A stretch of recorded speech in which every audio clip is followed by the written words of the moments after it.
주 예수 그리스도 안에서 항상 평안하시기를 바랍니다. 바른 신학이단 연구소 변광무입니다. 지금 이 시간에는 CHTV 전면에 소개되는 불건전한 인사들에 대해서 여러분들에게 말씀드리려고 합니다. 지금 보시면 좌측부터 소년보, 김형석, 이용희, 임진혁, 다니엘 김, 김원약, 여기서 김형석 그리고 이제 임진혁, 다니엘 김, 김원약, 제가 알기로는 이 네 사람은 다락방 멤버입니다. 다락방 기도회, 그러니까 강도의 서굴과 같은 곳에서 활동하는, 그리고 김원약이라고 하는 사람은 특히 이제 그 최바울이라고 하는 사람의 영향을 받은 것으로 압니다. 인터콥 출신이라는 것이죠.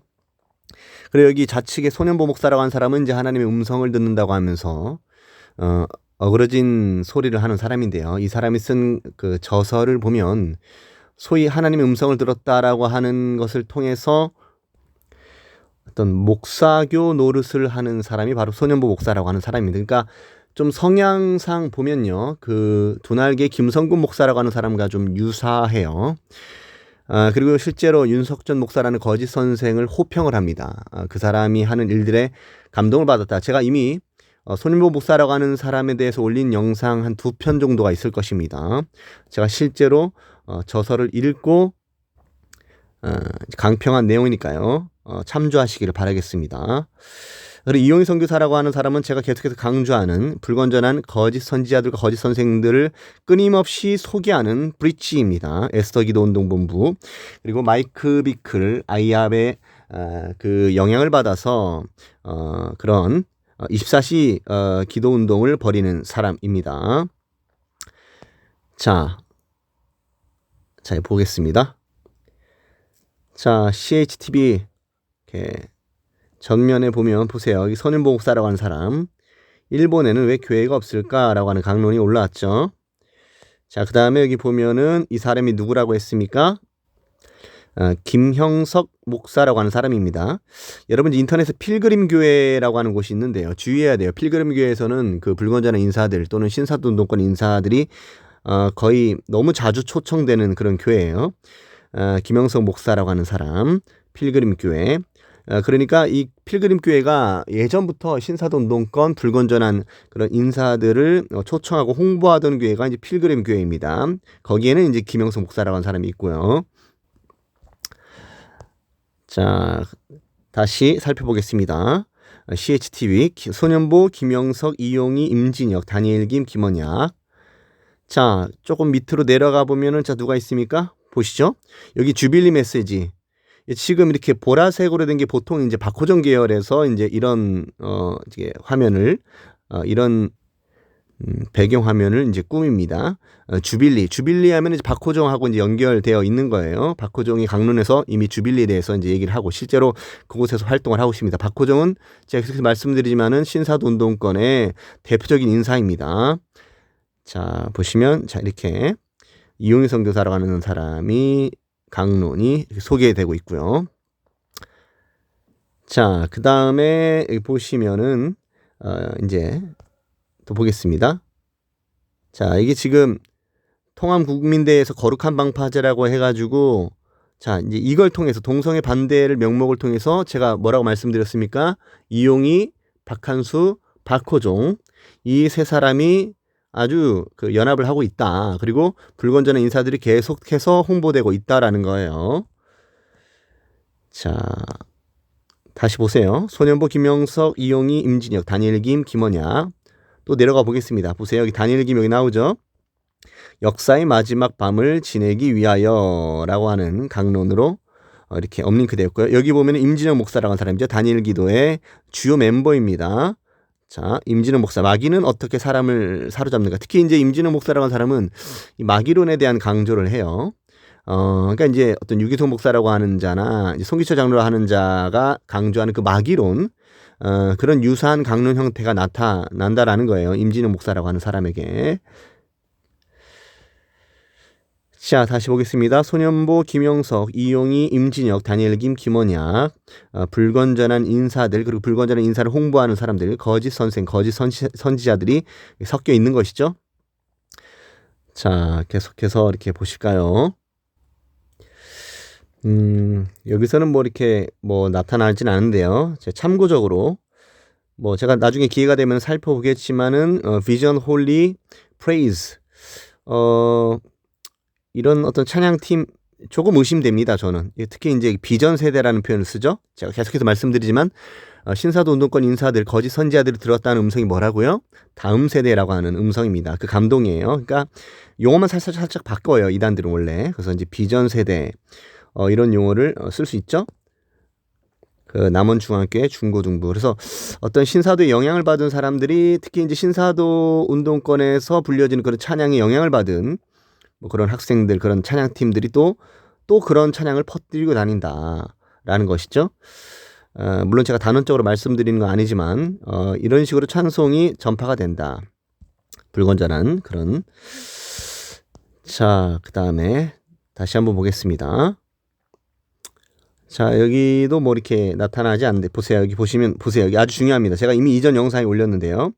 오늘날 이제 밀어붙이는 표어가 뭐죠? 생기야 불어오길. 에스겔서 37장에 이제 마른 뼈가 살아난다고 할 때 이제 생기가 불어온다라고 할 때 신사도 운동권 인사들이 이 생기라고 하는 것에 의미를 부여합니다. 그 마지막 때에 큰 생기가 불어올 것이다.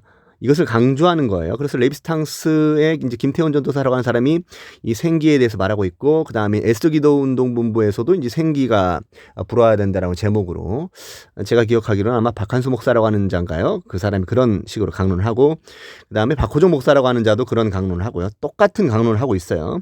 그러니 그 영향을 받은 사람들이, 그 영향을 받은 강론자들이 이런 말을 하는 거죠. 지금 김원혁이라는 사람도 생기야 불어오라 뭐 이렇게 말을 하고 있죠. 그러니까 제가 계속 말씀드리지만 유유상종입니다. 자, 다시 한번 보겠습니다. 여기 보시면은 여기도 뭐 이제 뭐 크게 나타나는 거 없는데요. 제가 좀 한 가지 말씀드리고 싶은 것은 CHTV 대표자가 누굽니까? 제가 좀 아직 잘 모르겠지만 아무튼 김요한이라고 하는 분하고요. 여기 보면 이하나라고 하는 분, 이 두 분이 그렇게 영상들을 올려요. 그러다 보니까 이제 무분별하게 섞여 있는 거죠. 뭐 이분들은 모르고 막 올릴 겁니다. 그런데 문제는 이런 불건전한 인사들이 이렇게 많이 섞여서 올라간다라는 사실. 그러니까 얼마나 분별력이 중요합니까? 그래서 사람들이 신학을 하는 것 아닙니까? 근데 신학을 하는 사람들도 제대로 분별을 하지 못하니 참 정말로 안타까운 일이 되는 것이죠. 저는 4가지 단계를 말합니다. 첫 번째 뭡니까? 처음에는요, 분별하려고 노력도 하지 않는 사람들, 그런 사람을 이제 성경에서 제가 이제 이해하는 바에 의하면 교만한 자들입니다. 그러니까 분명히 성경은 그것을 요구하고 있어요. 그리고 겸손한 자들은 깊이 생각하는 사람이라고 제가 이미 이전 영상에 올렸죠. 그러니까 겸손한 사람들은 깊이 생각하면서 분별하려고 노력을 합니다. 그러나 그런 노력조차도 하지 않는 사람들, 특히 이제 신사도 운동권에 빠져드는 많은 그 일반 소위 말하는 평신도, 그러니까 일반 성도들이 그런 식입니다. 그런 식으로 미혹되는 거예요. 그게 첫 번째고요. 두 번째는 그래도 분별하려고 노력하는 사람들입니다. 근데 이 사람들도 분별하려고 노력을 하지만 실제로는 분별을 못해요. 그런 사람들이 많아요. 오늘날 말하면 이제 뭐 전도사들, 목회자들도 그런 부분들이 많죠. 그분들은 이제 신학을 하기 때문에 어떤 이런 운동이나 어떤 교회 집단에서 일어나는 것들에 대해서 나름대로 이렇게 분별하고 성경적인 이제 살펴보려고 그래도 이제 힘쓰는 사람입니다. 물론 일반 소위 말하는 평신도라고 하는 분은 저는 이제 비교역자라는 표현을 쓰는데요. 그러니까 이제 그런 일반 성도들도 그렇게 분별하려고 노력하는 분들이 있어요. 제 유튜브를 시청하는 몇몇 분들은 그렇게 분별을 하려고 노력하는 분들이 꽤 있습니다. 그러나 결과적으로는 또 이제 많은 부분에 있어서 또 분별을 하지 못하는 분들이죠. 그러니까 제가 지금 이 부분을 말씀드리는 건 뭐냐면요. 미혹을 받지 않는 일이 그렇게 쉬운 일은 아니라는 겁니다. 오죽했으면 예수님께서 마태복음 24장 4절, 뭐 11절, 24절에 계속해서 많은 사람을 거짓 선지자들이 미혹할 거라고 하시면 그 미혹을 주의하라고 말씀하십니까? 그러니까 그렇게 분별을 하려고 노력해도 미혹된다. 자, 세 번째는 그래도 끝까지 파헤쳐가지고 나름대로 이렇게 이것저것 살피면서 인도함을 받는 자들이에요. 나름대로 그래도 잘 분별하는 사람들이 있어요. 그게 꼭 뭐 저처럼 막 연구를 해가지고 뭐 분별을 하지 않을지라도 나름대로 이거는 주님의 음성이 아닌데, 특히 이제 쉽습니다. 불건전한 신비주의 운동, 특히 이제 하나님의 음성을 훈련으로 듣는다라고 하는 그 개념이 아주 와전돼서 이제 전파될 때, 저건 너무 이상하다. 제가 이미 이전 영상에 올려드렸죠. 어떤 사람이 뭐 엘리야 영이라는 표현을 쓸 때, 종교 영이라는 표현을 쓸 때, 예수전도단에 특히 그런 용어를 가르칠 때, 거기서 배우는 사람들이 뭔가 좀 이상하다. 좀 뭔가 언짢다. 이런 생각을 갖는 사람들은 도리어 하나님의 음성을 듣는 사람들이에요. 분별을 하는 사람들입니다. 이런 사람들이 있어요. 그러나 무엇입니까? 그 사람들이 이렇게 분별을 한다고 해도 정확하게 분별을 하는 것은 아니기 때문에 나서지를 못한다라는 거예요. 예를 들어서 이렇게 같은 어떤 그 예배당 안에서 교회에서 미혹되는 사람들이 있을 때 자기는 분별이 됐단 말이에요. 근데 주변 사람들에게는 알려야 되는데 이렇게 뭐 그런 용기가 나지 않아요. 왜냐하면 많은 것들이 걸려있기 때문에 인간관계의 문제도 걸려있고 심지어는 뭐 재정의 문제가 걸려있을 수 있습니다. 그러니까 나서서 이것을 막 해결하려고는 보통 하지 않아요. 근데 정말 극소수의 사람들은 명확하게 분별을 하면서 또 그것을 알리는 사람입니다. 굉장히 소수예요. 지금 제가 그 일을 하려고 노력을 하는 겁니다. 그래서 이게 4단계예요. 지금 전 단계가 3단계고. 그러니까 이 4번째 단계까지 나아가는 길이 그렇게 쉽지가 않다라는 거예요. 다시 첫 번째. 아주 분별을 못 해가지고 그냥 이리저리 이리들에 의해서 끌려다니는 사람들이 있고요. 두 번째는 나름대로 분별을 하려고 노력은 하지만 실질적으로는 분별하지 못하는 사람들. 예를 들어서 말하면 이런 겁니다. 뭐 주의 자비가 내려와라는 곡을 오늘날도 부르고 있죠. 그리고 창조의 아버지라는 곡을 불러요. 그러니까 뭐 신학을 한다는 사람들, 전도사들, 목사님들이 그런 곡을 딱 가사만 보면 문제가 없거든요. 그러니까 나는 분별을 잘 하고 있어 이렇게 생각할지 몰라요. 그런 노래를 교회에서 부르면서 말이죠. 그러니까 분별하려고 노력을 하는데 실제로 분별을 못하는 겁니다. 이해 가시나요? 근데 세 번째, 이제 어떻게든 그걸 알게 됐어요. 자기가 스스로 발견해서 알게 됐건 아니면은 뭐 어떤 사람을 통해서 알게 됐든 바른신학 이단 연구소를 통해서 알게 됐습니다. 이게 거짓 선지자에 의해서 불려지게 되었구나 라고 하면서 이제 완전히 분별을 했습니다. 그러나 그것에 대해서 사람들에 대해서 경고 활동을 하지 않는 사람들이에요. 뭐 그것은 뭐 이제 어떤 지식이나 정보력의 부재 때문에 또는 어떤 담력이 없기 때문에 뭐 여러 요소가 있을 수 있습니다. 이게 이제 세 번째 단계고요. 네 번째는 정말 파수꾼처럼 에스겔처럼 외치는 사람들이에요. 그 사람들은 많은 비난도 받고요. 오해도 받습니다. 뭐 여러 가지 비난들, 근거 없는 비난들을 받아요. 너는 배타주의다, 근본주의자다, 너만 맞냐? 그리고 여러 가지 욕들도 받습니다. 그런 여러 가지 뭐 수모라고 불릴 것도 없죠. 뭐 육체적인 핍박을 받는 것도 아니니까요. 그러나 그런 어떤 핍박 혹은 박해를 받으면서도 끝까지 주님의 사랑하는 양들을 위해서, 주님의 양들을 위해서 이 일을 멈추지 않는 사람들이 있습니다. 뭐 꼭 이단 연구가가 아닐지라도 그런 일에 열심을 내는 사람들이 있죠. 오늘날 특히 이제 뭐 WCC가 잘못했다, 문제가 있다 이렇게 말하는 사람들이 있지 않습니까? 뭐 그런 사람들 중에 일부는 뭐 그런 부류에 속한다고 말할 수 있겠죠. 지금 제가 예를 들어서 설명을 드린다라는 거예요. 그러니까 실제로 어떤 그 잘못된 것들에 대해서 분별해서 외쳐주시는 분들은 적다. 그리고 그렇게 나름대로 분별한다고 하는 그 소수의 사람들 가운데 많은 거의 제가 알기로는 7, 80%는요. 제가 나중에 또 영상 올릴 거예요. 그들이 이단입니다. 그러니까 분별을 막 나름대로 잘한다고 하면서 오늘 신사도 비판한다고 하면서 제가 이미 이렇게 하나 이렇게 올렸는데요. 지금 제가 발견한 것만 거의 30명 정도, 30채널에 가까운 유튜버가 신사도를 비판을 하는데요. 그 중에 거의 가반수 이상이 이단틀이에요. 그러니까 사람들이 또 분별하지 못하니까 신사도 같이 비판하면서 또 WCC 비판하는 사람들과 같이 합세해서 또 동성애 비판하는 사람들과 같이 합세해서 그런 사람들과 또 몸담는다라는 거예요. 참 악순환이죠. 그러니까 나름대로 자기는 분별했다고 하는데 킹제임스 윌주의에 빠집니다. 나름대로 분별했다고 하는데 또 다른 불건전한 신비주의 사상에 도취돼요. 이명미 목사라고 하는 사람이 이제 코뿔소 TV라고 하는 것을 하는데 나름대로 신사도를 비판하는데 그 사람이 지금 신사도적 요소를 가지고 있어요. 사람들이 그걸 못 본다라는 거예요. 그러니까 가면을 자꾸 바꿨었기 때문에 사람들이 자꾸 이제 혼란스러운 겁니다. 또는 이제 극단적 변질된 세대주의자들 신사도를 비판하지만 그 사람들이 도리어 위험한 사람들이라는 거죠. 자, 아무튼 제가 말이 길어졌는데요. 여기 보면 여기도 마찬가지로 소년보 목사라고 하는 사람 이렇게 좀 홍보되고 있죠. 자, 이렇게 되고 있다라는 사실. 제가 질문을 던지겠습니다. 기독기관들이 돌아가면서 신사도 운동권 인사들과 불건전한 사역자들을 소개하는 것일까요?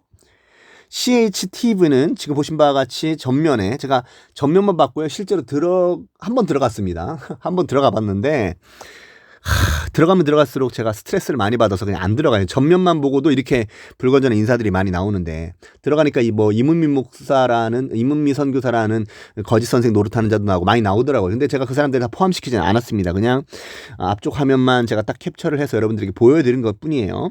지금 보시다시피 소년보, 김영석, 이용희, 임진혁, 다니엘 김, 김원학 등의 불건전한 인사들을 CHTV는 소개하고 있고요. 가피플은 고성준, 홍성건 등 불건전한 인사들을 소개하는 것일까요? 제가 계속해서 이제 보여드릴 텐데요. 자, CHTV 여기 보시면 유튜버입니다. 유튜브. 아까 전에는 홈페이지였고요. 이번에는 유튜버인데 보세요. 벌써 전면에 누가 나옵니까? 거룩한 방파제라고 해서 박한수 목사라는 거짓 선지자 노릇하는 자 나오고요. 여기 보면 박호종 목사라는 거짓 선지자 나오죠. 자, 보세요. 지금 이렇게 CHTV에서 이렇게 소개가 되고 있다라는 겁니다. 제가 잠깐 구팁이 들어갔는데요. 여기 보면은 고성준 목사라는 거짓 선생 노릇하는 자. 제가 볼 땐 베레아 또는 신사도 이 두 가지 교리의 어떤 영향을 좀 받은 것으로 좀 보이는데요. 그래서 이 사람이 이제 크로노스와 카이로스를 구별하면서 어그러진 강론을 하고 이제 데스토니 사상을 이제 전하기도 하면서 최근에는 이제 신작을 냈는데 케노시스 자기부음이라고 합니다. 이런 것을 낸 것이 알만합니다. 제가 아직 이 책을 읽지 않았어요. 제가 곧 기회가 되면 읽을 건데요. 예상이 됩니다. 왜냐하면 이 케노시스를 말하는 이유가 이제 신사도랑 좀 연관성이 있어 보이기 때문이에요. 이게 제가 이제 천간욱 목사라고 하는 자의 사상을 분석할 때 천간욱 목사라고 하는 그 거짓 선생이 말하기를 예수님이 신이라는 생각을 찢어버리세요라고 말하면서 뭐라고 합니까?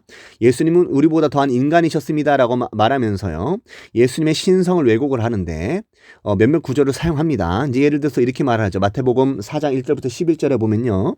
예수님께서 시험을 받으시는 사건이 나오죠. 40일 동안 금식하시고 난 뒤에 그때 이제 마귀의 시험을 이기시고 천사가 수종듭니다. 뭐라고 얘기하는지 아십니까? 천간욱 목사라고 하는 자가 만약에 예수님이 하나님이시라면 왜 천사가 와서 수종듭니까? 이렇게 얘기를 하는 거예요. 그러니까 천사의 도움을 필요로 하는 분이었다. 그러니까 예수님이 하나님이심을 왜곡하고 부인하기 위해서 이런 강론을 하는 거예요.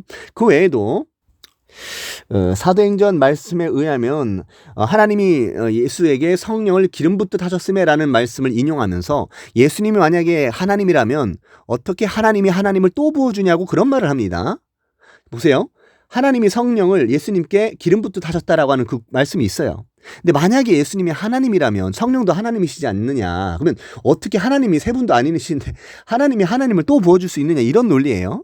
그러니까 삼위일체를 모르니까 그런 어그러진 강론을 하는 겁니다. 근데 그런 사상이 나타나는 것은요. 신사도 사상 때문에 그래요. 그러니까 이게 제가 계속 말씀드리지만 신사도는 두 가지를 일단 기억하세요. 신화 사상이에요. 인간을 높이는 사상입니다. 그러니까 그들이 이제 점차적으로 높일 때 사용하는 용어가 이제 은사라고 하는 표현이에요. 그러니까 은사와 권능이라고 하는 표현을 이 사람들이 강조를 하죠. 그러니까 이게 무슨 의미냐면요. 신사도적 은사, 그러니까 에베소서 4장 11절에 의하면은 이제 하나님께서 어떤 사람은 뭐 사도로, 선지자로, 그다음에 복음 전하는 자로, 목사와 교사로 삼으셨으니라는 말씀이 나옵니다. 그러니까 사도적 은사를 개발해야 된다 이런 식으로 말을 해요. 그러니까 어떤 사도적 능력이 나타나야 된다라는 거죠. 현대 시대에도. 그것을 강조하면서 자, 예수님께서 실제로 그런 우리가 이해할 수 없는 여러 가지 기적과 능력이 나타났는데 그런 기적과 이적이 나타난 것은 예수님께서 반드시 하나님이었기 때문이 아니다라는 식이에요. 예수님이 하나님이셨기 때문이 아니라 이제 천간욱 목사라고 하는 자의 말처럼요. 예수님이 온전한 인간이셨음에도 불구하고 하나님과 거룩한 관계를 유지했기 때문에 그러니까 온전히 죄 없는 그러니까 그 거룩한 상태를 유지하면서 하나님과 관계를 깊이 맺었기 때문에 그런 기적과 능력이 나타났다 이렇게 얘기를 하는 거예요. 그러니까 예수님의 신성과 접목해서 이 문제를 이렇게 이해하는 것을 배제시켜버리고요. 예수님이 인간이셨음에도 불구하고 그렇게 능력이 나타난 것은 거룩했기 때문이다. 하나님과 온전한 관계를 성부 하나님과 온전한 관계를 유지했기 때문이다. 이렇게 풀어가는 거예요. 그래서 이제 니꼬르 개념이 여기서 나옵니다. 이와 같이 예수님이 하나의 모본이시다. 샘플이다. 이것이 샘플 사상이라고 합니다. 샘플 사상. 예수님이 우리의 이제 형제죠. 그리고 맏아들이라고 불리죠. 성경에서. 그러니까 그분이 우리의 형제로서 그런 일을 이루셨기 때문에 우리도 똑같이 예수님과 같은 인간이지만 성부 하나님과 거룩한 관계를 유지하면 예수님과 같은 그런 기적과 이적과 능력이 나타난다라고 얘기하는 거예요. 그래서 제가 이제 예상이 된다라는 것이 바로 이런 부분입니다. 그것이 이제 예수님의 신성을 약화시키거나 왜곡하거나 부인하는 상황으로 이제 만들면서 삼위일체를 왜곡시켰어요. 이 성자 하나님을 조금 격화시킵니다. 그리고 나서 또 인간을 높이는 거예요. 인간을 예수님의 존재만큼 높이는 겁니다.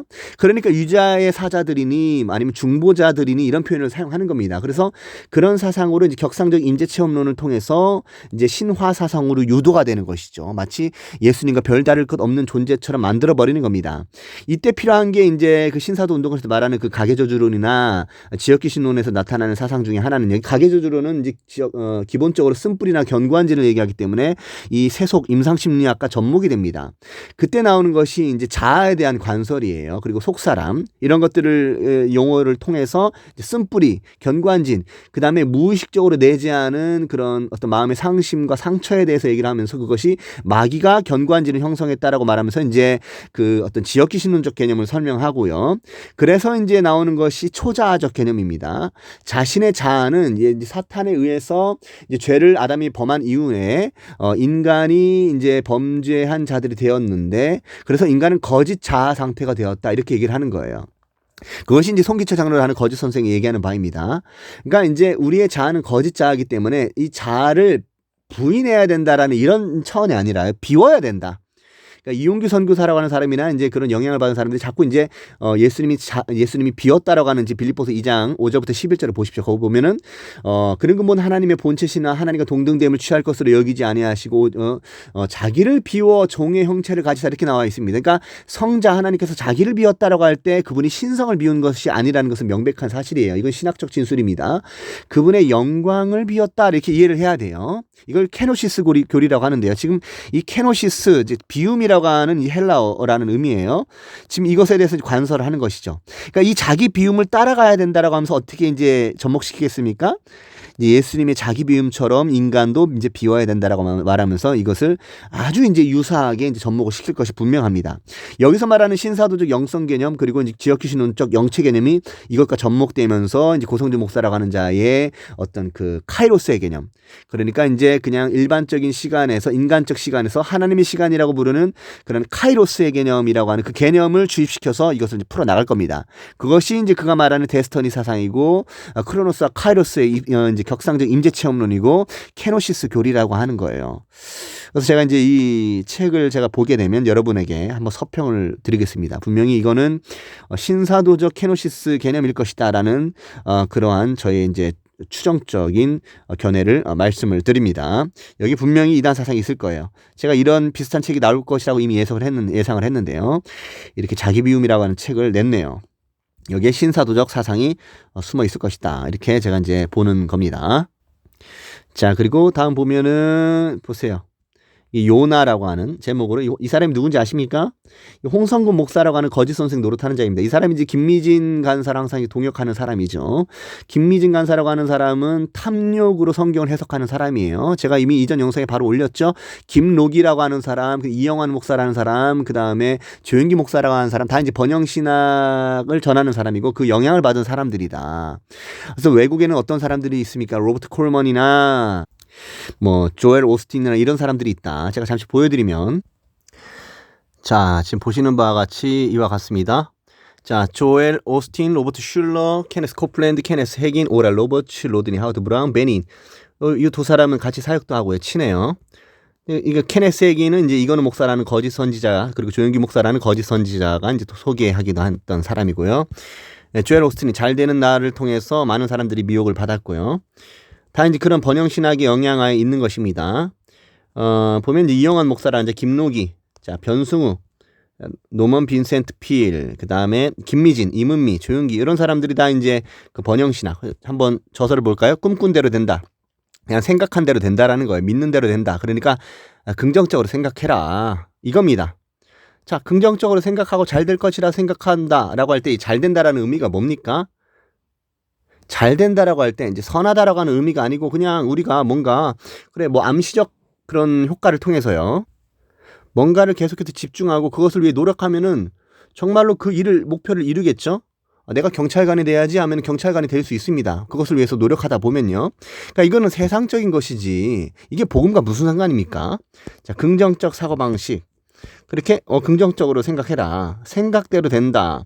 불가능은 없다. 당신도 성공할 수 있다. 이것이 다 이제 그 세상에서 말하는 것들이에요. 세상에서 말하는 것들. 그것을 끌어와다가 접목시킨 겁니다. 복음과. 예수라고 하는 이름과 하나님이라고 하는 이름에 이걸 접목시켜가지고 자신의 사리사욕을 채우는 데 이런 것들이 이용되는 것이죠. 자, 보세요. 자, 성공한 사람들의 일상생활 10가지 매우 매력적이고 현실적인 목표를 가진다. 이 로버트 슐러의 글이죠. 오늘의 자신, 지금의 자신을 출발점으로 삼는다. 타인과 비교하지 않는다. 적극적이고 낙천적이며 정열적인 사고를 갖는다. 그러니까 제가 가진 사상과 너무 다르지 않습니까? 여러분의 사상과 같습니까? 그러면 여러분도 번영신학적 그런 사고, 기복주의적 그런 사고를 가진 거예요. 자, 우리는 무비판적 낙관주의를 주의해야 돼요. 항상 긍정적이거나 뭐 그렇게 생활해서는 안 되는 것이죠. 그리고 우리가 뭐 항상 낙천적이지 않을 수 있어요. 우리가 때로는 이 죄의 문제 때문에 괴로워할 때도 있는 것이죠. 창조적인 상상력을 적극 활용하라. 현재의 일을 최후 일이라고 생각하고 몰입한다. 그러니까 이거는 세상에서 세상 심리학이나 세상에서 가르쳐지는 것들이지 이것이 뭐 복음과 관련된 것이다. 이렇게 말할 수 없는 거죠. 자신만이 가지는 개성 있는 매력을 가진다. 성공에 대해서 서두르지 않고 여기서 말하는 것도 이제 세상 성공을 말하는 거잖아요. 그 다음에 교만하지 않고 시지하지 않고 포기하지 않는다. 명예가 있는 인간이 될 것을 마음에 새긴다. 하나의 일이 끝났을 때 훌륭한 성공 체험을 얻는다. 그러니까 이런 식으로 사고한 사람들 결국 김하중 장로라고 하는 사람이 뭐 높은 지위에 올라갔다고 했을 때 그가 하나님의 이름을 얘기하곤 하지만 그렇게 될 수 있습니다. 뭔가 자신이 노력을 하고 그런 소망을 품으면요. 근데 그것이 복음과 무슨 상관이냐는 거예요. 왜 그것을 하나님께서 인도해 주셨나느니 뭐 하나님 음성을 들어서 그렇게 됐다느니 떠드냐는 거예요. 그리고 이제 번영신학이 또 이제 하나님 음성 듣기에 접목되는 경우도 또 상당히 있다라는 겁니다. 자, 신사도와 번영신학과의 관계 한번 잘 들어보세요. 신사도는 물질 곧 번영을 적극적으로 추구해야 한다고 가르칩니다. 그래서 이제 피타고라가 말한 게 부의 이동이고 세계의 재물이 자신네들에게로 모여들 것이다. 그것이 하나님의 축복이다라는 거예요. 하나님께서 복을 부어주시는 것이다. 뭐 축복이라는 용어도 그런 식으로 하나님이 주체가 돼서 사용하는 것도 저는 좀 별로 내키지가 않아요. 하나님은 뭐 복을 빌어서 우리에게 복 주시는 분이 아니지 않습니까? 근데 이제 신사도운동가들은 하나님께서 여러분을 축복해 주시길 원합니다. 제가 이전 영상 보셨죠? 김록이 목사라고 하는 사람이 뭐 김희진 가사라는 사람도 그렇고요. 뭐 하나님이 여러분에게 축복해 주실 것입니다. 축복해 주시기를 원하세요. 여러분 막 소망을 가지세요. 이런 식으로 떠들지 않습니까? 이게 이제 구약의 거짓 선지자들이 떠들었던 것과 별반 다를 게 없는 것이죠. 아무튼 신사도는 물질 곧 번영을 적극적으로 추구해야 된다고 가르친다라는 거예요. 그것이 성도들, 그러니까 거듭난 사람들이 권리라는 겁니다. 김록이 선교사라고 하는 사람의 강론에 의하면 불신자들이 그렇게 잘 살고 잘 먹고 잘 사는데 왜 신자는 가난해야 되냐? 그 말이 되느냐? 우리도 우리 권리를 누려야 된다. 우리가 더 풍족하게 그렇게 누리며 살아야 된다라고 하면서 이제 아브라함 예화를 들죠. 아브라함 봐라. 아브라함이 구약 시대 그렇게 겁으로 살았는데 물질적 복을 받은 것이 아니냐라고 하면서 그것이 이제 우리가 누려야 될 권리다. 그래서 그것을 적극적으로 추구해야 된다. 노력해야 된다. 자, 제가 여기서 좀 유사성을 찾는데요. 훈련으로 하나님의 음성 듣기랑 뭐가 다른가요? 훈련해서 뭔가 얻어야 된다. 노력해서 그것을 취해야 된다. 목표를 정해놓고선 재물을 얻는 것은 우리의 권리다라고 딱 정해놓고선 하나님께서 그걸 원하신다라고 그렇게 못 박아놓고선 그것을 하나님께서 해주실 것이다라고 계속 믿고 선포하면 된다라는 거예요. 그게 이제 번영신학이지 않습니까? 자, 그것이 이제 창조질서, 이제 어그러진 창조질서의 회복이다. 그래서 우리가 번영을 결국 추구해야 되고 그것을 얻어야 된다라는 것이죠. 제가 이제 이렇게 썼습니다. 신사도적 번영신학이 있고 이제 비신사도적 번영신학이 있다. 이렇게 제가 구별을 한 거예요. 원래 신사도가 2008년도에 어떻게 보면 레이클랜드 부흥이라고 해서 이제 피터 하거너에 의해서 물론 그 이전부터 이제 빈야드, 토론토 이런 운동들이 있었지만 아무튼 이제 그것을 기점으로 봤을 때요. 원래 번영신학은 더 이전부터 이제 퍼져 나갔죠. 아까 제가 말했던 인사들, 뭐 오럴 로버츠, 조엘 오스틴 그 이전에 또 인사들이 있었죠. 그런 사람들이 번영신학적 그러한 신학을 계속해서 이렇게 저서를 통해서 자기 사상을 드러냈었고요. 그 사상이 이제 피터 하거너와 사상이 이제 유사하거나 흡사했기 때문에 이제 밀착된 것이죠. 그래서 이렇게 딱 거기에서 접목된 겁니다. 그 배후에는 도널드 맥가브라는 교회 성장학이 있었고요. 피터 하거너도 이제 교회 성장학 교수 또는 이제 선교학 교수로서 어떤 그 교회 성장을 시키려면은 좀 재정이 넉넉히 있어야 되지 않겠느냐. 이런 식으로 이제 생각을 한 겁니다. 그러면서 이제 음성을 들었다고 하면서 가난의 영이라고 하는 것이 이제 딱 들어맞은 것이죠.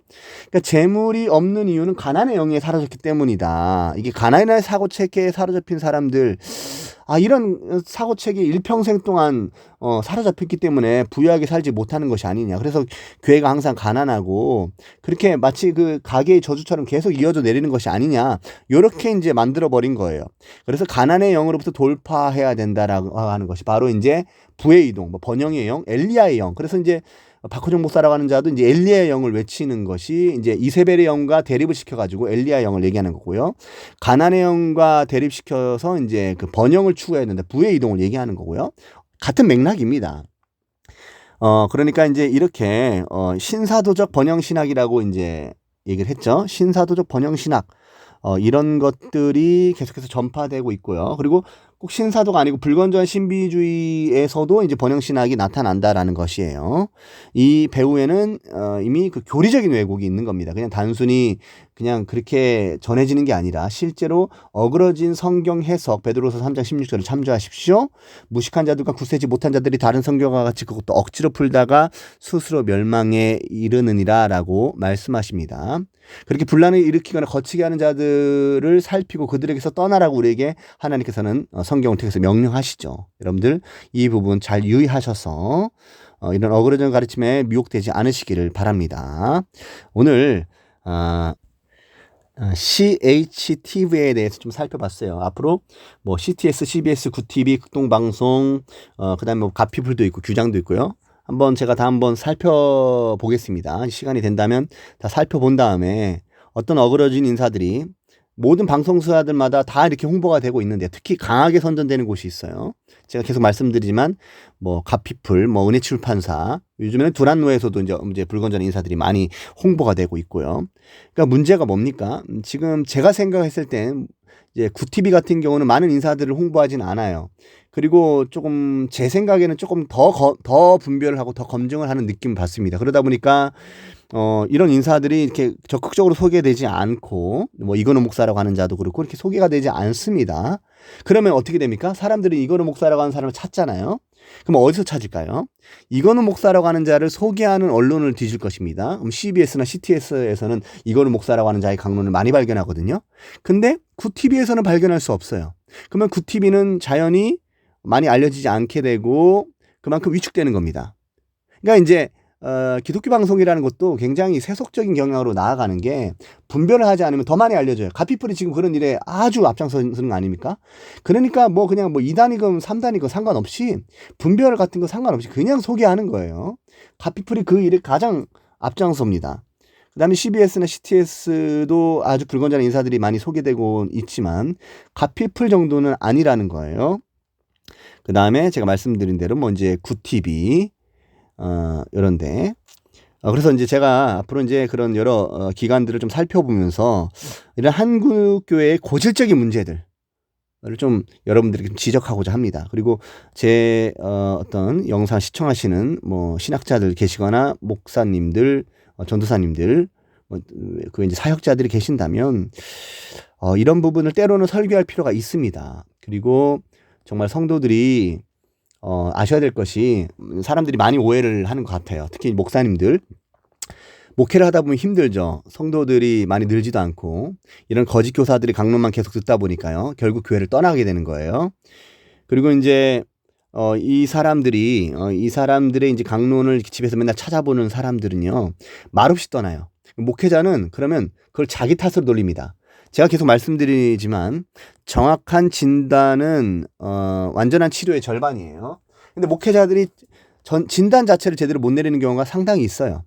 성도가 갑자기 연락을 안 받고요. 갑자기 교회 예배당에 참석을 안 합니다. 예배를 안 드려요.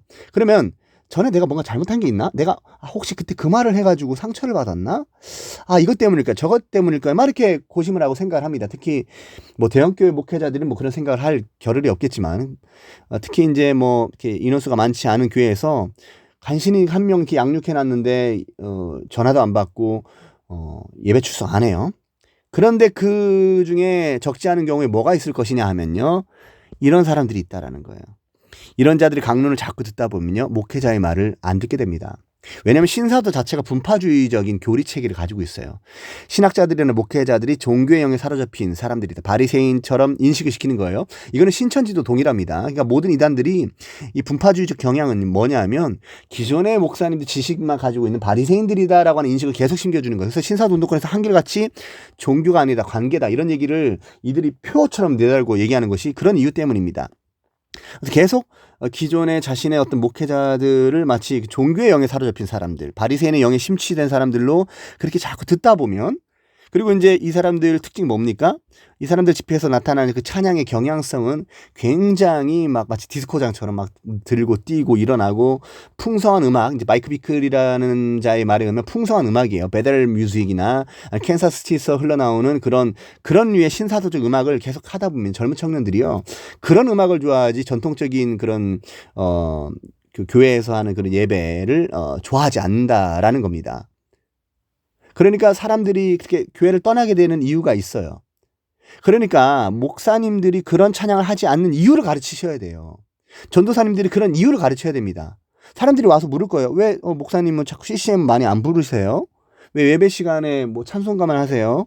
너무 늘어지는 찬성만 하지 않습니까? 이렇게 얘기를 할 거란 말이에요. 근데요, 이게요, 이창호 목사라고 하는 거짓 선지자나 천관우 목사라는 거짓 선지자들이 한결같이 아주 강조하는 거예요. 뭐라고 하냐면요, 우리가 왜 이렇게 늘어지는 찬양을 합니까? 주여 우리의 죄를, 이런 찬양을 한다고 하면서 막 비난을 해요. 지금 이창호 목사라고 하는 강론을 들으면 어떻게 그런 찬양을 할 수가 있습니까? 정말 우리가 뜨겁게 해야 되지 않습니까? 하면서 이 찬양의 자유를 만끽해야 된다라고 하면서 신사도 찬양, 신사도적 음악을 계속 뿌린다라는 거예요. 이창호 목사라고 하는 자의 배후에는 누가 있습니까? 오버플로잉이라고 하는 그런 찬양팀이 있고요. 윤은 전도사라, 지금 목사죠. 윤은 목사라고 하는 사람이 그런 신사도적 음악을 퍼뜨립니다. 그러면서 막 날뛰는 음악들, 그러니까 거의 디스코장과 다를 바 없는 그것과 방불하는 그런 음악들. 천관우 목사라는 자도 마찬가지예요. 억대 장비의 뭐 그런 악기들, 그런 것들을 들여놓고서 막 그런 음악을 하는 겁니다. 그러니까 얼마나 그 젊은이들 정서에 맞습니까? 젊은이들이 그렇게 하고 싶은 거예요. 그게 이제 세속적이고 세상적인 건데, 도리어 이제 그런 음악들에 이제 귀 기울이면서 그런 것들을 따라가게 된다. 그래서 전통적으로 해왔던 음악에 대한 기피 현상이 자연스럽게 생기게 된다라는. 그래서 신사도에 한번 빠졌던 사람에게 이제 그들의 교리적 문제점을 인식시켜 준다고 하더라도 전통교회에 잘 들어오지 못해요. 정통교회에 들어오지 못합니다. 그래서 제가 생각했을 때는 목사님들께서 그런 부분을 설명해 줘야 된다는 거예요. 만약에 성도들이 물었을 때 왜 주의 자비가 내려와라는 찬양하지 않아요? 왜 창조의 아버지라는 곡을 하지 않습니까? 왜 나의 참소망 그 곡을 왜 하지 않는 거죠? 왜 랩스탕스의 곡을 우리 교회는 하지 않는 거죠?